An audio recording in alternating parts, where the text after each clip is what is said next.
Acabou a Série A2 do Juventus em 2025. Depois do empate sem gols na tarde de sábado, diante do líder do campeonato Primavera de Indaiatuba, o Juventus não conseguiu entrar no grupo dos times que vão para a segunda fase, e era uma tarefa que parecia possível durante boa parte da jornada, depois se mostrou impraticável, principalmente diante da necessidade de tirar saldo de gols. Nós vamos comentar nesse vídeo um pouquinho sobre a participação do Juventus e principalmente sobre alguns fatores, algumas coisas que aconteceram nesse campeonato.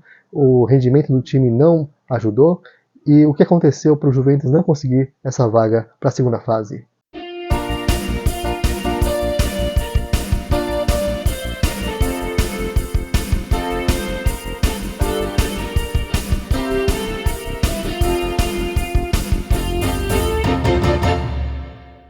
Amigos do Manto Juventino, sejam bem-vindos a mais um vídeo.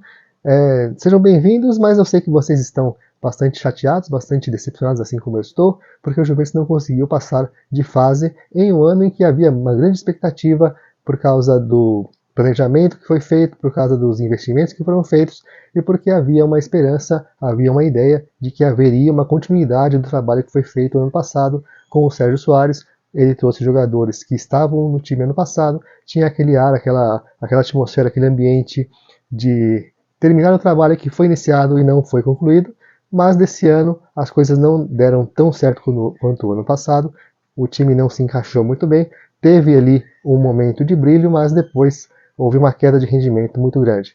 O Juventus precisava de uma vitória simples e torcer para alguns resultados negativos de seus principais adversários na tabela. Isso estava dando certo até um certo momento, quando o Santo André começou a deslanchar, empatou e virou o seu jogo.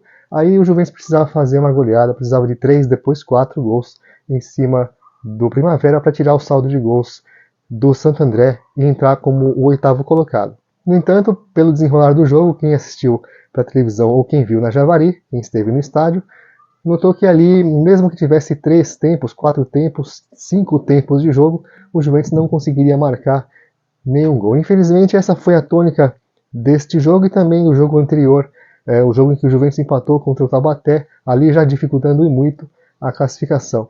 A gente olha aqui, se a gente fizer uma divisão em 3 terços, a gente vai perceber que o Juventus teve um último terço muito ruim, um terço que foi invicto, mas para quem olha o copo meio cheio, mas na verdade a gente não pode olhar copo nenhum, porque o Juventus, ele, na verdade mesmo, ficou empacado ali, marcando seus pontinhos, mas não saindo do lugar, na verdade perdendo fôlego diante dos rivais.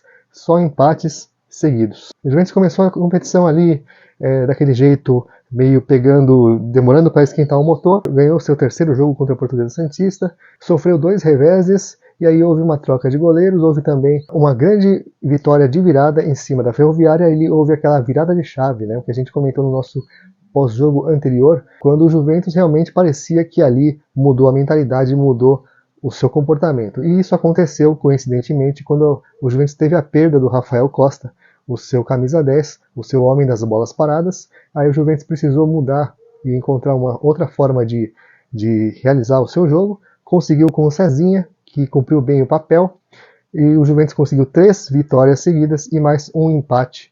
Mas depois o Juventus foi a Sorocaba enfrentar o São Bento, e a partir daí a chavinha que tinha sido virada, ela parece que desligou de novo. Caiu o disjuntor juventino e ninguém ligou de novo essa chave. O Juventus enfrentou um adversário ali naquela rodada contra o São Bento, que até então só tinha marcado um gol, e estava na zona de rebaixamento praticamente condenado, e o Juventus conseguiu tomar uma virada por 3-2 nessa partida. Essa foi a última derrota do Juventus, mas depois desse jogo, nenhuma vitória mais aconteceu.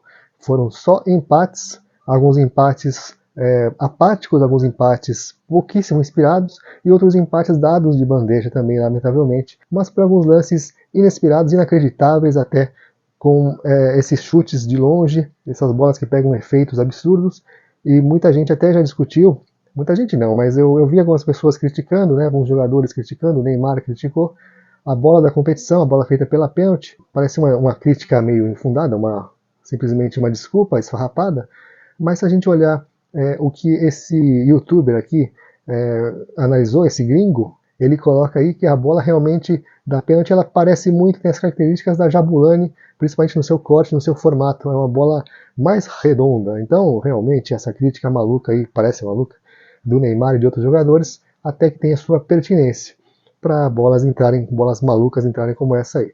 Não justifica, no entanto, o Juventus não ter conseguido vencer alguns jogos, alguns empates que realmente não deveriam ter acontecido. Você escolhe qualquer um dos empates que o Juventus teve depois do jogo contra o São Bento, escolha qualquer um deles que estão aqui embaixo, qualquer um não, dois, escolha pelo menos 2 desses empates, transforme em vitórias, né?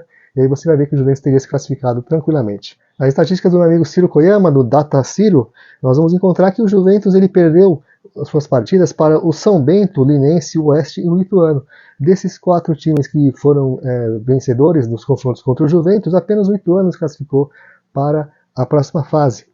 E entre os times que não se classificaram, o Rio Claro, o Votuporanguense e o Grêmio Prudente tiraram pontos do Juventus também. Então, o Juventus ele deu mais uma vez aquela sua má fama de Robin Hood, de tirar pontos dos times de cima e perder para os de baixo. O que confirma isso é que o Juventus venceu o 15, a Ferroviária e o São José e empatou com todos os outros times do G8. Né? Então, confirma-se novamente essa lenda, a volta da travessura reversa do Robin Hood, que tira pontos dos de cima e perde pontos para os de baixo, né, meu amigo? Enfim, teria que ter havido no sábado uma grande vitória para realmente ligar a chave de novo, e isso não aconteceu. E, como eu falei antes, mesmo que o jogo tivesse 4, 5 tempos aí de 45 minutos, o gol não ia sair de jeito nenhum. E não ia adiantar um gol, ia ter que ser muito mais gols, né, para tirar o saldo, e não ia dar para o Juventus, não. Bom, segundo semestre nós vamos ter a Copa Paulista, o Juventus deve participar, como sempre participa.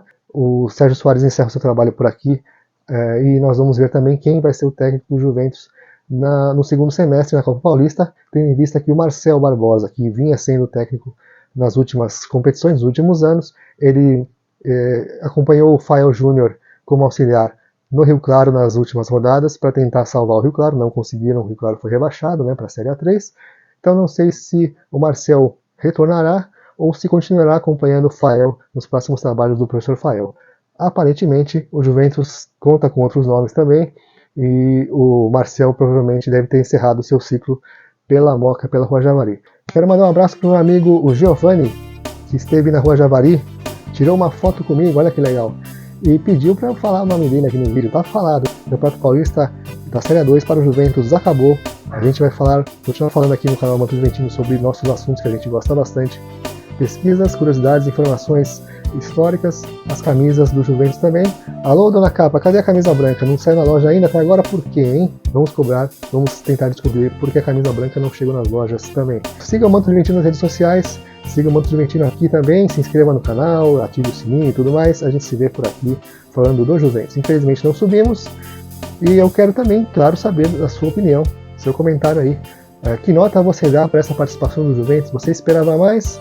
Ou você, no fundo, sabia que a vaca ia pro brejo, como de fato foi? A gente se vê no próximo vídeo, meus amigos. Um abraço. Tchau.